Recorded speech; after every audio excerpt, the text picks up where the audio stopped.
આપણી સંકલ્પ ન્યૂઝ ચેનલને સબસ્ક્રાઇબ અને લાઇક કરો, બેલ આઇકન દબાવો જેથી આવનાર ન્યૂઝ અપડેટ્સની નોટિફિકેશન આપના મોબાઈલ પર સૌથી પહેલા પહોંચે. Like, subscribe and share the video.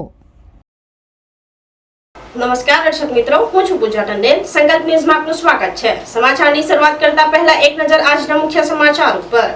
વાપીમાં ભારે વરસાદને લઈ વિવિધ વિસ્તારના માર્ગો ઉપર ઘૂંટણસમાં પાણી ભરાતા વિદ્યાર્થીઓ, નોકરિયાતોને હાલાકી. વાપી તાલુકા ખાતે 5 ઇંચ જેટલો વરસાદ વરસતા વાપી શહેરમાં પાણી થઈ જવા પામ્યું હતું. વાપી શહેરના માર્ગો ઉપર પાણી ભરાઈ જવાને કારણે વાહન ચાલકોએ હાલાકી વેઠવાનો વારો આવ્યો હતો. વાપી આઝાદ કાતા વિસ્તાર, ગીતાનગર વિસ્તાર, સ્ટેશન રોડ સહિત વિવિધ રસ્તા ઉપર 5 ઇંચ વરસાદમાં રસ્તા ઉપર ઘૂંટણસમાં પાણી ભરાઈ જતા નોકરી પર જતા લોકો તથા શાળાએ જતા વિદ્યાર્થીઓએ ભારે હાલાકી વેઠવાનો વારો આવ્યો હતો.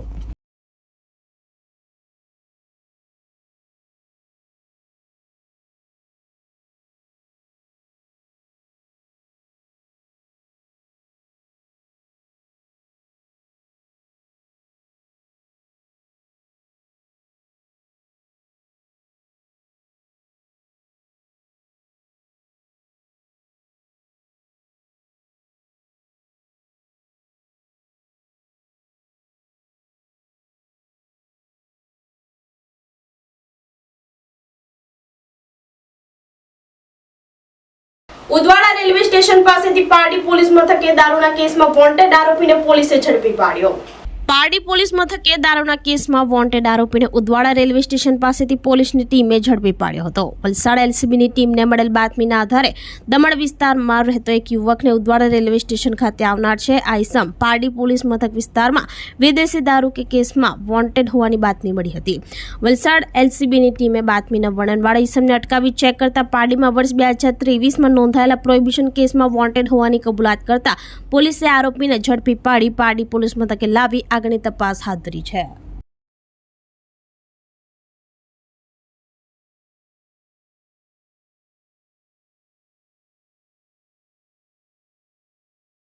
ગીર સોમનાથ મહાદેવ મંદિરે શ્રાવણ માસમાં ભક્તોની ભીડને લઈ સુરક્ષામાં વધારો કરાયો.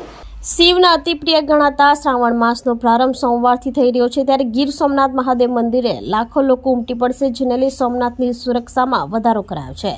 દેશના પ્રથમ જ્યોતિર્લિંગ એવા સોમનાથ મહાદેવ મંદિરે શ્રાવણ માસ દરમિયાન માનવ મહેરામણ ઉમટી પડે છે, જેને લઈ Z+ કેટેગરીમાં આવતા સોમનાથ મંદિરની સુરક્ષા વધુ મજબૂત કરવામાં આવી છે. સોમનાથ મહાદેવ મંદિરની સુરક્ષા જળવાઈ રહે ને સાથોસાથ શ્રદ્ધાળુઓને પણ અગવડતા ન પડે તેવી તૈયારી પોલીસ અને પ્રશાસન દ્વારા કરવામાં આવી છે.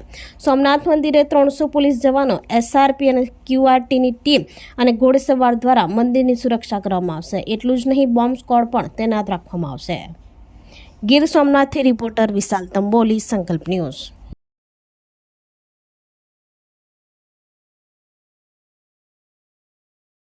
આપ જાણો છો એમ સોમવારથી શ્રાવણ મહિનાની શરૂઆત થાય છે. સોમનાથ મંદિર ખૂબ જ ભક્તોની આવવાની શક્યતાઓ, ગયા વર્ષે લગભગ 10 થી 12 લાખ જેટલા ભક્તો શ્રાવણ મહિનામાં આવ્યા હતા. આ વર્ષે કદાચ સંખ્યા એનાથી વધશે. સોમનાથ મંદિરનું જે આખું કેમ્પસ છે એ મોટું કરી દેવામાં આવ્યું છે ગયા વર્ષની કમ્પેરમાં, એટલે અમારી પાસે હોલ્ડિંગ એરિયા મોટો છે. પણ તેમ છતાં પણ ટોટલ અમે 300 પોલીસ અને 2 SRP કંપની સાથે રાઉન્ડ ધી ક્લોક મંદિરનો બંદોબસ્ત જાળવીએ છીએ. સાથે સાથે QRTની ટીમ અને ઘોડેસવાર પોલીસની ટીમ આની સાથે સાથે આખી મંદિરની સિક્યુરિટી કરી રહ્યા છીએ. ત્યાં અમારી પાસે જે અવેલેબલ મંદિરની સિક્યુરિટીના જે સ્ટાફ છે એને પણ અમે ટ્રેનિંગ આપી રહ્યા છીએ અને એના બધાના સંયુક્ત સંકલનથી, વહીવટીતંત્રના સંકલનથી અમે આખો બંદોબસ્ત પૂરો કરવાના છીએ. તો આ હતા સમાચારો. નવા સમાચારો સાથે કાલે ફરી મળીશું. નમસ્કાર. આપણી સંકલ્પ ન્યૂઝ ચેનલને સબસ્ક્રાઇબ અને લાઇક કરો, બેલ આઇકન દબાવો જેથી આવનાર ન્યૂઝ અપડેટ્સની નોટિફિકેશન આપના મોબાઈલ પર સૌથી પહેલા પહોંચે. Like, subscribe and share the video.